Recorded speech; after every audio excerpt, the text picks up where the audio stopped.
আমার কোনো আচরণে যদি অস্বাভাবিকতা দেখেন তাহলে বুঝে নেবেন সমস্যা শুরুটা হয়েছে আপনাদের কাছ থেকেই। যদি আমি আপনার সাথে পূর্বের তুলনায় কম কথা বলি তাহলে বুঝে নেবেন আপনাদের সাথে কোনো কথা বা কাজ আমাকে অনেক কষ্ট দিয়েছে।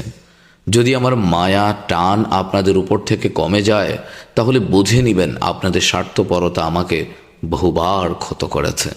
যদি আমার কোনো কথাকে খোঁচা দেয়া মনে হয় তাহলে বুঝতেই পারছেন এমন খোঁচা মার্কা কথা আপনারাও বহুবার বলেছেন, তাই নিজেও ফেরত পাচ্ছেন।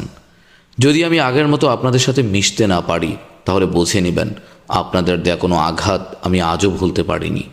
যদি দেখেন আপনাদের সাথে খারাপ ব্যবহার করতে আমার বাধছে না তাহলে বুঝে নেবেন আপনাদের চরম খারাপ ব্যবহারের কারণেই আমার ভদ্রতা লোপ পেয়েছে। দুনিয়ার সব সম্পর্কের কিছু সীমাবদ্ধতা আছে, তা অতিক্রম হলেই মানুষের মধ্যে অস্বাভাবিক পরিবর্তন দেখা যায়।